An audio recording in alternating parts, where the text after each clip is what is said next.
Today on my next project, we're making our pallet contest project video. Make sure you go and check out Simply Wood Creations and all the other contestants entering this year's contest. And my entry is going to be this Lazy Susan. Check it out. So sometimes I get lucky. You guys will probably say I'm lucky finding all those pallets that have screws in them. But what I like to do for these screws, and if there's nails too, there's a nail right here, is I'll come in here and mark with, I have a white crayon here where the screws are at. That way I can make sure that I get them out. Back when I was doing this, I took apart a lot of these pallets with screws. As you can see, and if you saw this video back when I originally posted it, I would keep a stack of the good boards with no screws in it, which I just stuck those in, and then the bad ones that had screws in it, I'd stick back there after they were marked. And I am lucky that I found those. Those are really nice wood, and it just goes to show you that if you look around and find pallets that you like, or if you look around and look at pallets, you can find all kinds of good things that can come out of pallets, including like finding some that are held together by screws and they have beautiful hardwood that you can use for a lot of different projects. Well, I got lucky again. Actually, I don't know if you guys do Facebook. I don't. If you follow my Facebook, you know that I never post anything on there. But that being said, my mom and my family does Facebook, and they found these oak boards on Facebook garage sale site or something for sale. And they sent it to me, and I looked at it, and these boards were, they're 2 inches thick, 6 inches wide, and about 127 inches long, each of them. And then they got these little triangles on the end you can see. Well, they were asking $1 a board, so I bought 20 of them because that's all I could fit in my truck. I am all about upcycling and recycling pallets. Anytime you can give a board a second use, that is an awesome thing, especially if it keeps it out of the landfill.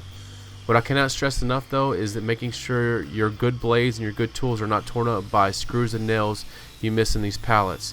That is one reason why I use the crayon method. I want to give these pallets a second life, but not at the expense of my tools that I paid for, especially since most pallets are free. So make sure you watch out for your tools. A free project can become expensive if you have to replace 10 blades on a spiral cutter head. So several years ago I took apart a bunch of pallets, so I wasn't sure how long I'd keep getting these pallets at work. And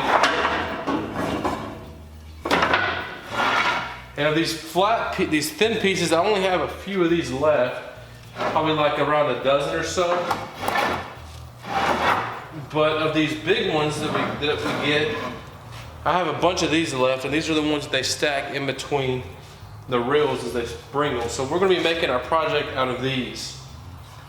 So I'm going to grab some out of here.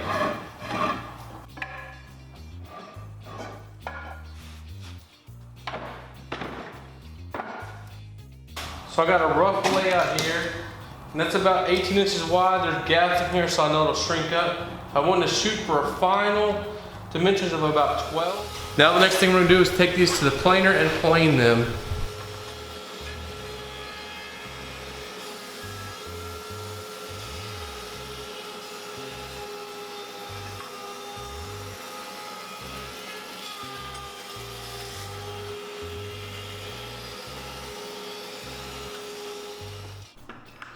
Now what I'm doing here is I'm using my jig to get a straight edge on one side. I put it in there and tighten down these little screw handles I got on there, and that will allow me to run these through the table saw here in just a minute and get a perfectly straight edge on one side.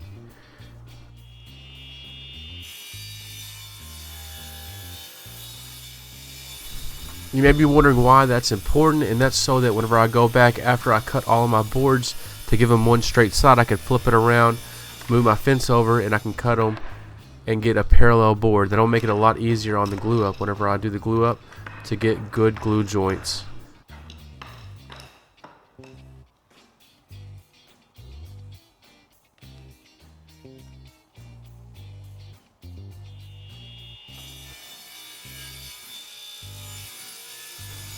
It is a time-consuming process, but I could say it's definitely worth it.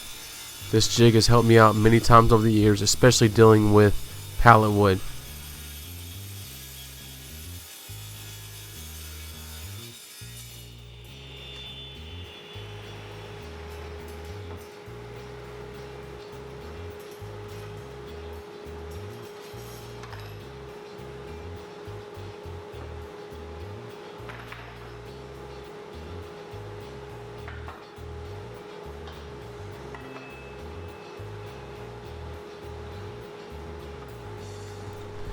And now I've moved my fence over, and I'm going to make this board parallel and cut it to the final width.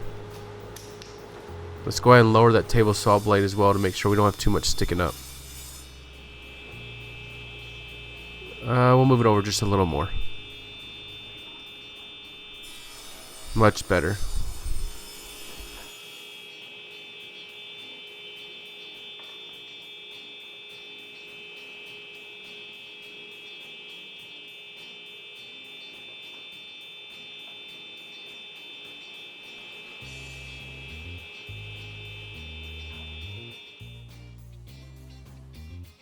You want to make sure to apply plenty of glue to these boards. And now again, I'm using another jig I made. This is a jig I made to use to clamp up cutting boards, but here I'm using it to clamp up this. It works just the same way, and it's a great way to avoid having to use dozens of clamps to get this glue up done. Now I'm going to tighten it up and really get those joints tight.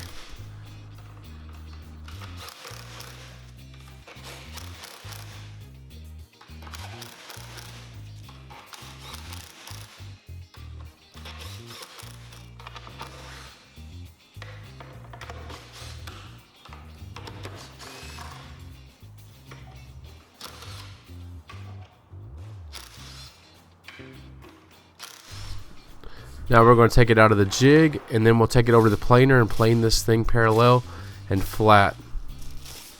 I'm peeling off most of the wax paper, but a little bit of it left on there won't hurt the planer.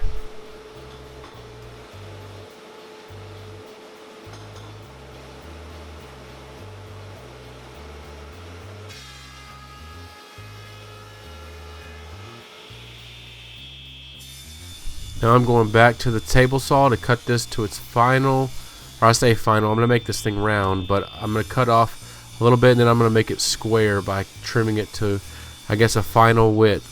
I'm going to go back here in just a minute and trim it on both sides again to make sure it's perfectly square.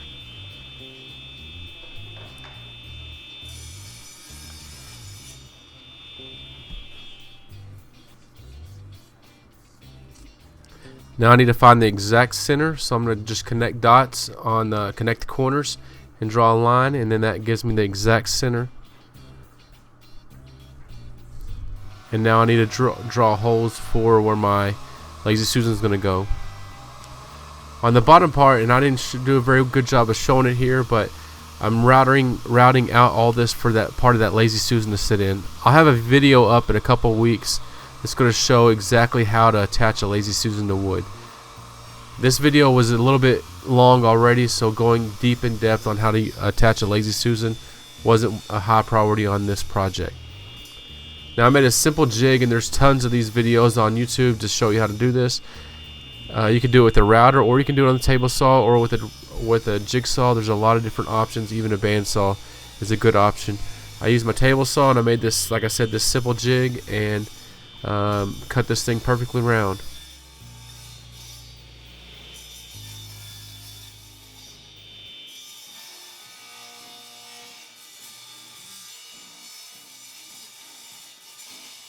Now I'm going to take it over to the sander and go ahead and just clean up those edges just a little bit. And then back at the workbench, I'm going to go ahead and sand it to the final 220 grit. Now it's ready to apply one of my favorite finishes, which is boiled linseed oil.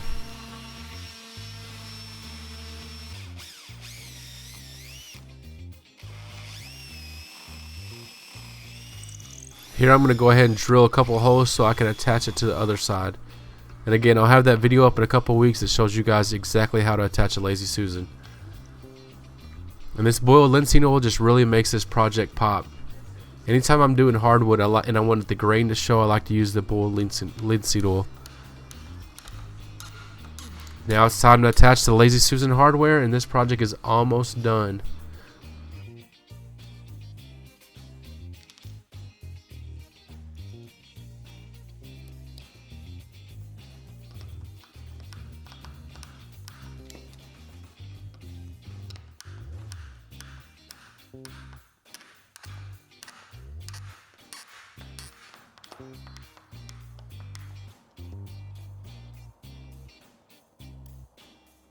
I actually had to use tweezers from the house in order to put these screws in there.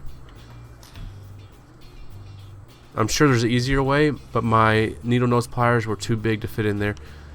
But I made it work. The tweezers worked just fine, and I was able to get the screws in there so I could attach this Lazy Susan hardware.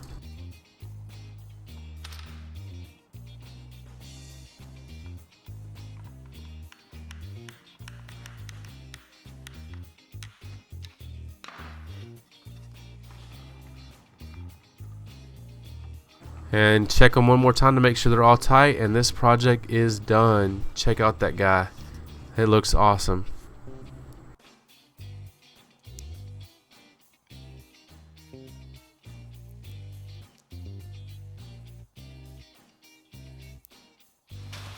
So the Lazy Susan is done.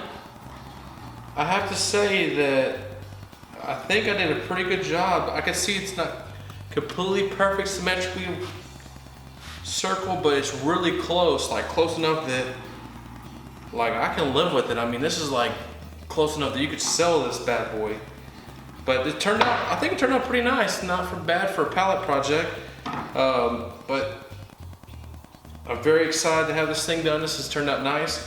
And Susan, if you're watching, I apologize saying Lazy Susan, but that's what you call these things.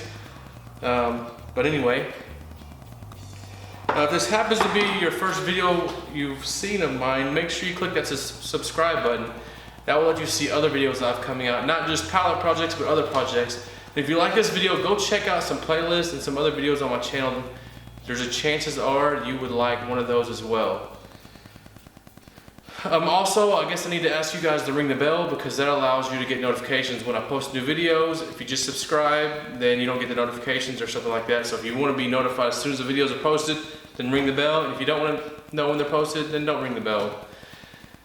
Thanks again for watching, and as always, y'all will see me next time. Susan's not really lazy.